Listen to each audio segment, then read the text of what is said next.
আপোনালোকৰো ফেচবুক ভিডিঅ'ত ভিউজ কম আহে নেকি? ধৰক 150 200 হায়েষ্টলি 300, তাৰপিছত আপোনালোকৰ ভিউজ যিটো ৰিচ সেইটো কমি যায়। আৰু এই ৰিচ কমি যোৱাৰ পিছত এটা মেইন কাৰণ আছে, যিটো নেকি কিছুমানে জানিব পাৰে কিন্তু প্ৰায়ভাগ যিকেইটা ক্ৰিয়েটাৰ আছে তাহাঁতি নাজানে।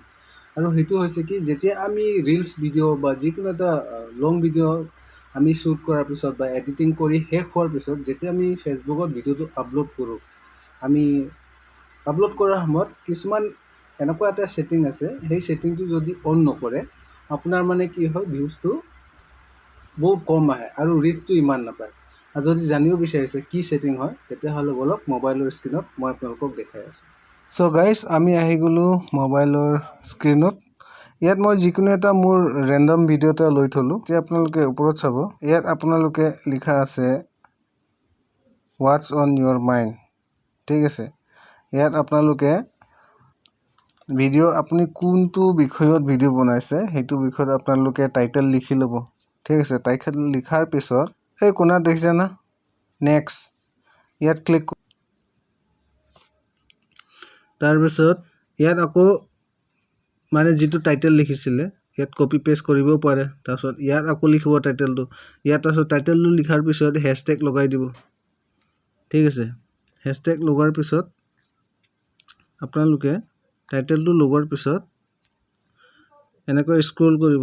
স্ক্ৰল কৰাৰ পিছত এইটো চাব, ইয়াত লিখা আছে এবি টেষ্ট। ঠিক আছে, ইয়াত ক্লিক কৰিব। এবি টেষ্টটোত ক্লিক কৰিম আমি। ক্লিক কৰাৰ পিছত ইয়াত চাওক, তিনিটা অপশ্যন আহি গ'ল, এটা দুটা তিনিটা। প্ৰথমটো হৈছে কভাৰ টেষ্ট, ছেকেণ্ড হৈছে কেপশ্যন টেষ্ট আৰু তৃতীয়টো হৈছে অটো এবি টেষ্টিং। ঠিক আছে, প্ৰথমত আমি কি কৰিম, এই কভাৰ টেষ্টটোত ক্লিক কৰিম।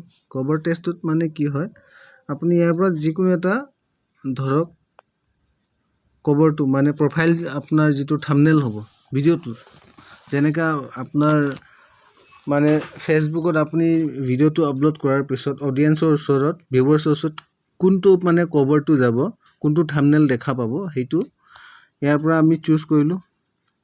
ঠিক আছে, এইটো এটা হ'ল। তাৰপিছত আমি যেনেকৈ এই প্লাছ আইকনটোত যদি আমি আকৌ ক্লিক কৰোঁ, তেতিয়াহ'লে কি হ'ব, এটাতো এইটো আমি নিজেই থ'লোঁ প্ৰথমটো, ছেকেণ্ডটো যদি আমি প্লাছটোত ক্লিক কৰোঁ আৰু এটা চুজ কৰিব ক'ব।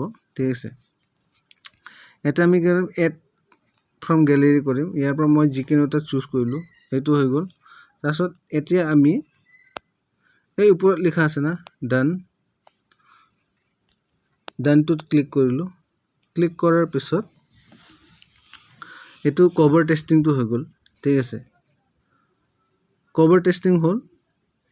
ইয়াত মানে কি হয়, ইয়াত আপোনাৰ কি হয়, আপুনি যিটো দুটা যিটো কভাৰ লগাইছে, এটা যিটো কভাৰ লগাইছে তাত কি হয়, আপোনাৰ যিটো কভাৰত বেছি ক্লিক আহিব, মানে অডিয়েঞ্চে বেছি চাই ভাল লাগে, যিটো কভাৰত বেছি ক্লিক আহে সেইটো কভাৰটো ৰাখি, আৰু যিটোত কম পাৰ্চেণ্টেজত ক্লিক আহে সেইটোক মানে ফেচবুকে অট'মেটিকলি কাটি দিব।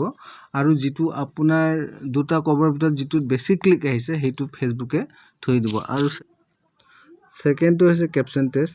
এই ছেকেণ্ডটো কেপশ্যন টেষ্ট মানে কি হয়, আপুনি ধৰক ভিডিঅ'টোৰ বিষয়ত যিটো টাইটেল থ'ব, ইয়াতো দুটাকৈ লিখিব লাগিব। যিটো টাইটেল থ'ব তাত মানে কি হয়, মই কৰি দেখাই দিছোঁ। ইয়াত অৰিজিনেল ভাৰ্জন। ঠিক আছে, ইয়াত মই লিখিলোঁ ফেচবুক ছেটিং বুলি। ঠিক আছে, আৰু নেক্সট অল্টাৰনেটটো কি কৰিম, ইয়াত লিখিম ফেচবুকত ভিউজ কেনেকৈ বঢ়াম। ঠিক আছে, ফেচবুকত ভিউ কেনেকৈ বঢ়াম। তাৰপিছত আমি ডাইৰেক্ট ক্লিক কৰিম, এই ডান যিটো লিখা আছে ইয়াত। ঠিক আছে, ওপৰত এই যিটো ডান লিখা আছে ইয়াত ক্লিক কৰি দিলে এইটোতো হৈ গ'ল। ঠিক আছে,